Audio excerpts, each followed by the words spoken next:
ಪಾಪ. Hi. How are you? Fine. ಏನ್ ಪಾಪ ಫೋನ್ ಮಾಡಿದ್ದು? ಅದೇ ನಿನ್ ಮದುವೆ ಬೇಕಮ್ಮ. ಏನ್ ಪಾಪ ಇನ್ನು ಎಕ್ಸಾಮೇ ಮುಗ್ದಿಲ್ಲ ಆಗ್ಲೇ ನೀನು. ಓಕೆ ಓಕೆ ಆಗ್ಲಿ ಮಗಳು, ಬಾಯ್. ಬಾಯ್ ಪಾ.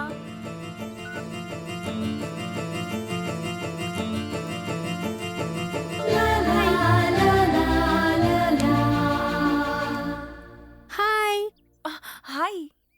ಸಾರಿ ಕಣೆ, ಯಾಕೆ? ನಿನ್ ಡ್ರೀಮ್ನ ಡಿಸ್ಟರ್ಬ್ ಮಾಡಿದಿಕ್ಕೆ. ಡ್ರೀಮ್ಸ್ ಎಲ್ಲ ಏನೂ ಇಲ್ಲ, ಹೋಗೆ. ಸುಳ್ಳು ತಾನೆ? ನೀನ್ ಸುಳ್ಳು ಹೇಳ್ತಿದ್ಯಾ ಅಂತ ನಿನ್ ಮುಖದಲ್ಲಿ ಗೊತ್ತಾಗ್ತಿದೆ ಕಣೆ. ಕನ್ಸಲ್ಲಿ ಆದರ್ಶ ತಾನೆ? ನನ್ಗೆ ಅವತ್ತೇ ಗೊತ್ತಿತ್ತು. ಅವತ್ತು ನಾನು ರೀತಿ ಯೋಚನೆ ಮಾಡಿರ್ಲಿಲ್ಲ. ಇವತ್ತು ನಾವು ತಾನೆ? ಹೌದು. ಕಂಗ್ರಾಟ್ಸ್ ಕಣೆ. ಮೊದ್ಲು ಹೋಗಿ ನೀನು ಅವನ ಹತ್ರ ಹೇಳು, ಇಲ್ಲ ಅಂದ್ರೆ ಯಾರಾದ್ರೂ ಬಂದು ಪಟಾಯಿಸ್ಕೊಂಡ್ಬಿಡ್ತಾರೆ.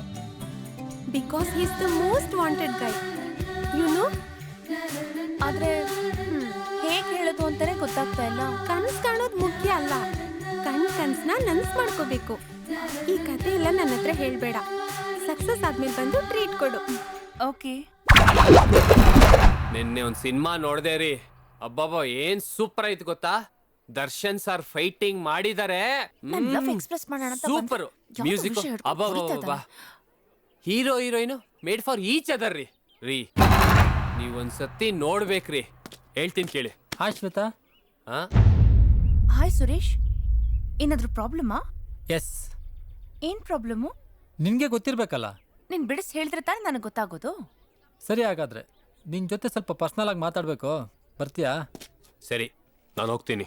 ಏ ಆದರ್ಶ ಇರು. ನೋಡು ಸುರೇಶ, ನಾನು ನಿನ್ ಜೊತೆ ಏನೇ ಪರ್ಸನಲ್ ಆಗಿ ಮಾತಾಡಿದ್ರು ಇನ್ನೊಂದು 10 ನಿಮಿಷದಲ್ಲಿ ನಾನು ಇವ್ರಿಗೆಲ್ಲ ಹೇಳ್ಬಿಡ್ತೀನಿ. ಸೊ ಇಟ್ಸ್ ಬೆಟರ್ ಏನೇ ಇದ್ರು ಇಲ್ಲೇ ಕ್ಲಾರಿಫೈ ಮಾಡ್ಬಿಡು. ಅವತ್ತು ನಿನ್ನ ಹತ್ರ ಹೇಳಿದಾಗ ನೀನು ಉತ್ತರನೇ ಕೊಡದೆ ಹಾಗೆ ಹೋಗ್ಬಿಟ್ಟೆ. ಈಗ ನಾನು ಸುತ್ತಿ ಬಳಸಿ ಮಾತಾಡೋಕೆ ಇಷ್ಟ ಇಲ್ಲ. ಸ್ಟ್ರೈಟಾಗಿ ಹೇಳ್ತಾ ಇದ್ದೀನಿ, ನಾನು ನಿನ್ನ ಇಷ್ಟಪಡ್ತಾ ಇದ್ದೀನಿ. I love you. ನೀ ನನ್ನನ್ನು ಲವ್ ಮಾಡ್ತೀಯಾ ಇಲ್ವೋ ಹೇಳು ಶ್ವೇತಾ. ಇಲ್ಲ. ಯಾಕೆ ಶ್ವೇತಾ, ಯಾಕೆ ನನ್ನನ್ನು ಲವ್ ಮಾಡೋದಿಲ್ಲ ಅನ್ನೋದಕ್ಕೆ ಕಾರಣ ಬೇಕಲ್ವಾ? Cool cool. ನಿನ್ನ ಯಾಕೆ ಲವ್ ಮಾಡ್ಬೇಕು ಅಂತ್ಯಾ? ಯಾಕಂದ್ರೆ ಸಾಕಷ್ಟು ಕಾರಣಗಳಿವೆ. ನಾವಿಬ್ರು ಒಟ್ಟಿಗೆ ಬೆಳೆದ ಫ್ರೆಂಡ್ಸ್. ನಿನ್ನ ಸಿನಿಮಾಗೂ ಕರ್ಕೊಂಡು ಹೋಗಿದ್ದೀನಿ, ಕಾಲೇಜ್ಗೂ ಡ್ರಾಪ್ ಮಾಡಿದ್ದೀನಿ, ಒಟ್ಟಿಗೆ ಊಟನೂ ಮಾಡಿದ್ದೀವಿ. ಅದು ಅಲ್ಲದೆ ನಿಮ್ಮ ಫ್ಯಾಮಿಲಿ ಬಗ್ಗೆ ತುಂಬಾ ಚೆನ್ನಾಗಿ ತಿಳ್ಕೊಂಡಿದ್ದೀನಿ. ಇಂತಹ ಸಾವಿರಾರು ಕಾರಣಗಳಿದೆ ಶ್ವೇತಾ. ಇಬ್ರು ಫ್ರೆಂಡ್ಸ್ ಆಗಿದ್ ಮಾತ್ರಕ್ಕೆ ಲವ್ ಮಾಡ್ಬೇಕು ಅಂತ ರೂಲ್ಸ್ ಏನಿಲ್ವಲ್ಲ. ಆವತ್ತು ನನ್ ಗಾಡಿ ಕೆಟ್ಟೋಗಿತ್ತು. ಎಷ್ಟೊಂದ್ ಜನ ಬಂದು ಲಿಫ್ಟ್ ಕೊಡ್ಲಾ ಅಂತ ಕೇಳಿದ್ರು ಗೊತ್ತಾ. ಆದ್ರೆ ನಾನು ಯಾರ ಜೊತೆನೂ ಹೋಗ್ಲಿಲ್ಲ. ಅದೇ ಟೈಮ್ ಕರೆಕ್ಟ್ ಆಗಿ ನೀನ್ ಬಂದ್ ಕೇಳ್ದೆ. ಗೊತ್ತಿರೋರ್ ಜೊತೆ ಹೋದ್ರೆ ಸೇಫ್ ಅನ್ಸ್ತು, ಅದಕ್ಕೆ ನಿನ್ ಜೊತೆ ಬಂದೆ. ನೋಡು ಸುರೇಶ, ಲೈಫ್ ಅಲ್ಲಿ ಕೋಇನ್ಸಿಡೆನ್ಸ್ ಆಗಿ ನಡೆಯೋ ಚಿಕ್ಕ ಚಿಕ್ಕ ವಿಷಯಗಳನ್ನ ಮೂಗಿನ ನೇರಕ್ಕೆ ಯೋಚನೆ ಮಾಡಬಾರ್ದು. ಮೊದ್ಲು ನೀನ್ ಎದುರುಗಡೆ ಇರೋ ಮನ್ಸನ್ನ ಕರೆಕ್ಟ್ ಆಗಿ ಅರ್ಥ ಮಾಡ್ಕೊ. ನೀನ್ ಎರಡನ್ನೂ ಸರಿಯಾಗಿ ಮಾಡ್ತಾ ಇಲ್ಲ. ತಪ್ಪು ಶ್ವೇತಾ, ತಪ್ಪು. ನೀ ತಿಳ್ಕೊಂಡಿರೋದು ತಪ್ಪು. ನಾನು ಪ್ರಯತ್ನ ಮಾಡ್ತಿಲ್ಲ ಅನ್ನೋದು ತಪ್ಪು. ನೋಡು, ನಮ್ಮ ಏರಿಯಾದ ಎಷ್ಟೋ ಜನ ಹುಡುಗರು ಇದೇ ಕಾಲೇಜಿಗೆ ಓದೋಕೆ ಬರ್ತಾ ಇದ್ದಾರೆ. ಅವರೆಲ್ಲ ಏನು ಹೇಳಿದ್ರು ಗೊತ್ತಾ? ನೀನು ಆದರ್ಶನ್ ಲವ್ ಮಾಡ್ತಾ ಇದೀಯ ಅಂತ. ಆದರೆ ನಾನು ನಂಬಲಿಲ್ಲ. ಯಾಕೆ ಗೊತ್ತಾ? ನಿನ್ನ ಬಗ್ಗೆ ನನಗೆ ಚೆನ್ನಾಗಿ ಗೊತ್ತು. ನೀ ನನ್ನನ್ನು ಲವ್ ಮಾಡ್ತಿದ್ಯ ಅಂತಲೂ ಗೊತ್ತು. ಅದಕ್ಕೆ ಆದರ್ಶನ ನೇರವಾಗಿ ಕೇಳಿದೆ. ಸರ್, ನೀವಾದ್ರೂ ಹೇಳಿ ಸರ್, ಶ್ವೇತಾ ನನಗೆ ಬರೀ ಫ್ರೆಂಡು ಅಂತ ಹೇಳಿದ್ರಿ ತಾನೇ? ಎಸ್.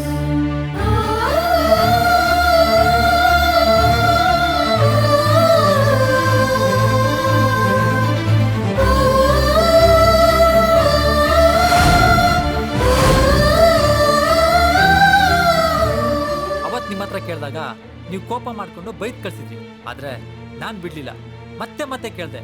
ಅದಕ್ಕೆ ಇವರು ಶ್ವೇತಾ ನಾನು ಬರೀ ಫ್ರೆಂಡ್ಸ್ ಮಾತ್ರ, ಲವ್ವರ್ ಅಲ್ಲ ಅಂದ್ರು. ಅಲ್ವಾ ಸರ್? ಎಸ್. ಈಗಲಾದ್ರೂ ಗೊತ್ತಾಯ್ತಾ ಶ್ವೇತಾ ನಾನು ಎಷ್ಟೊಂದು ಜೆನ್ಯೂನ್ ಆಗಿ ನಡ್ಕೊಂಡಿದ್ದೀನಿ ಅಂತ? ಇವಾಗಲಾದ್ರೂ ಪಾಸಿಟಿವ್ ಆಗಿ ಹೇಳು ಶ್ವೇತಾ. ಇಲ್ಲ ಸುರೇಶ್, ನಿನ್ ಮೇಲ್ ನನ್ಗ ಭಾವನೆ ಬಂದಿಲ್ಲ, ಬರೋದು ಇಲ್ಲ. ನೋಡು, ಇನ್ಮೇಲ್ ನನ್ ಮೀಟ್ ಮಾಡಕ್ ಟ್ರೈ ಮಾಡ್ಬೇಡ. ಅದಕ್ಕೂ ಮೀರೇನಾದ್ರೂ ಟ್ರೈ ಮಾಡಿದ್ರೆ ಪೊಲೀಸ್ ಹತ್ರ ಕಂಪ್ಲೇಂಟ್ ಕೊಡ್ತೀನಿ. ನಮ್ ಫ್ಯಾಮಿಲಿ ಫ್ರೆಂಡ್ಶಿಪ್ ಕೂಡ ಕಟ್ ಆಗುತ್ತೆ. Just get the hell out of here. ಬೇಡ ಶ್ವೇತಾ. ನೋಡು, ಇನ್ 1 ನಿಮಿಷ ನೀನ್ ಇಲ್ಲೇ ಇದ್ರೆ ನಾನು ಮನುಷ್ಯಳಾಗಿರಲ್ಲ. Go away, man.